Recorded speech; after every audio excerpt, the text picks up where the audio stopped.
FAFO. Well, that's essentially the threat that new FBI Director Kash Patel made upon taking the oath of office. In a brief statement last Friday, he vowed to go after anyone who gets in the way of the American life. Take a look.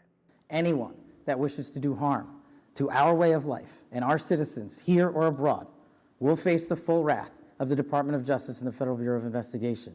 And if you seek to hide in any corner of this country or any corner of this planet, we will put on the world's largest manhunt and we will find you and we will decide your end state. Patel's war against the bureaucracy within the agency, specifically agents involved in the Trump, Russia, and J6 investigations, may have overlooked those caught in Patel's crosshairs, ordinary American people. Joining us now to dive in deeper is Ken Klippenstein, who recently penned a Substack on exactly this. Welcome, Ken.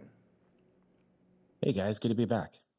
Absolutely. Good to have you. So let's start with just walking us through your reporting on what Kash Patel actually views the FBI as doing, what he views their purpose as, and as you say, you have concerns that this could get ordinary American people caught in the crosshairs. Yeah, what made me interested in doing this story was I noticed that on the part of the major media, their focus is almost entirely on senior executives in the FBI headquarters, these former top intelligence officials like the former CIA director John Brennan getting their security clearances stripped. And my view on all of that is, you can debate the merits of whether those individuals should have been targeted, but that's all within the president's authority to do so. And so I have much less interest in what's happening to the people at the top of these bureaucracies than what the FBI under its new leadership is going to do to the American people. And I think that should be the debate. And there's hardly any attention to that.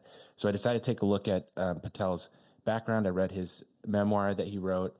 And the sense that I got from that is somebody that has an extensive background in national security, someone who is not, I think the media sort of depicts him as this kind of clownish, the term you see most often is Trump loyalist. And what all of that overlooks is the wealth of experience that he has within these bureaucracies that would tell him not just how to navigate them, but provides him with a sort of worldview. He's someone who came into the government during, in the post 9/11 war on terror. That's going to inform how he views things, just like it informs anyone that grew up in that period, as did I. And just looking at his CV, it was interesting. I'm going to run you through some of the details here. So from 2014 to 2017, he was a trial attorney at the Justice Department's National Security Division with a focus on counterterrorism, and he served as a liaison to the Joint Special Operations Command. That's like the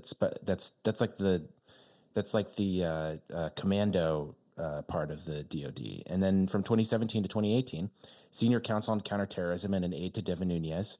2019 to 2020, senior director of counterterrorism at the NSC. Now that's a very serious position. And then lastly, chief of staff to acting Secretary of Defense Christopher Miller. So this guy is not. I don't think he's been very well described, very well characterized by the media in a way that gives the public a sense of who he really is, whether or not you like him or dislike him. All of that shows that he has a lot of experience in that. And when he makes the statement that you just played, the question is, okay, who are the counterterror threats going to be? If it's ISIS-K, nobody, including me, has much of a problem with that. But if it's some of the other groups that have been on the receiving end of the ire of the administration, just to give you one example, these Gaza protests, even the Biden administration, who presumably is going to be under some pressure since that's part of their constituency, the director of national intelligence, Avril Haines, put out a report towards the end of the administration alleging a link between Hamas, foreign entities funding the protests here. So the question is, how will the current administration take that baton and run with it going forward? And I would love for that to be the focus of the media, the civil liberties of the millions of Americans who are affected by the FBI, not the guys at the very top and whether Trump was mean to them. Yeah, Ken, thank you so much for that, because, I was reading your piece and getting ready for this. The thing that came to my mind was the 1950s, Joseph McCarthy, Roy Cohn, J. Edgar Hoover, and how they rounded up or said that they were rounding up communists. And there were the McCarthy hearings. Do you see or foresee from what you're seeing in some of your investigative journalism that could become the norm, where there's manipulation used? I mean, we have social media now where there's so many things that are thrown in social media that you don't always know what's true and what's not true. But do you see some of this, kind of going in that direction? Yeah, and I want to stress, not in any particular party. You're seeing the agencies increasingly focus domestically on these groups, both right and left. I think there's this misconception that it only affects one side. That's really not the case. It's been what, 5 years since January 6th, and not only were these agencies still going through these cases and politicians making it the centerpiece of their campaign. You read Patel's memoir, and what I see in it, on some points I'm sympathetic, and then on other points, he seems to be doing exactly what he accuses the other side of doing. In some cases, not without he's not wrong to say that things are becoming politicized. But my concern is that the reaction to that itself will be politicized as well. And so I think that we're seeing politics in the U.S. in general just sort of spiral into this tit for tat, retaliation, counter retaliation. And the question is how long that'll go on for. In the case of the FBI, there's been good reporting, and I know from people in the Bureau myself that there was a threat category created called anti-government, anti-authority, violent extremist hyphen other. And this was the sort of euphemism that they used to put, MAGA January 6th, quote unquote, extremism into. The idea being the Bureau is really, monitoring a political target that should be a subject of debate. How are we going to handle something? If there's a real threat, how do we make sure that people's First Amendment rights are being respected? And now that the Republicans are in office, I have the exact same question, and there's hardly any attention to this, even on the part of the press that's very critical of Trump. Again, only focusing on four-star generals and former assistant directors of the FBI and these kind of bigwigs that, frankly, I don't think are really important to most people.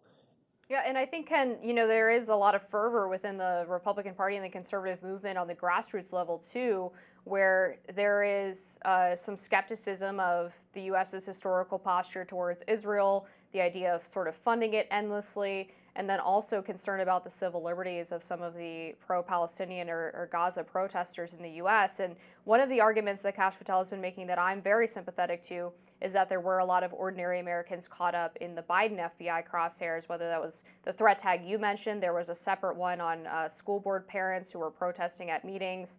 There were a lot of arrests of pro-life activists, and there was also that memo out of the Richmond field office that targeted Catholics. So I guess my question is, what can Kash Patel do in the coming weeks to indicate that he's not going to just flip this around to leftist political protesters and make sure that First Amendment rights are respected, while also cleaning house of the individuals who were responsible for a lot of the political weaponization in the last admin?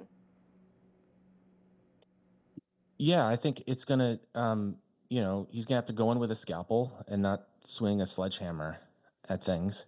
And one of the disheartening things I thought about his book, he had a sort of list of these characters, and I thought it was sort of a mirror image of what the Democrats are doing, in that it was so focused on these names like, John Brennan and these high up guys.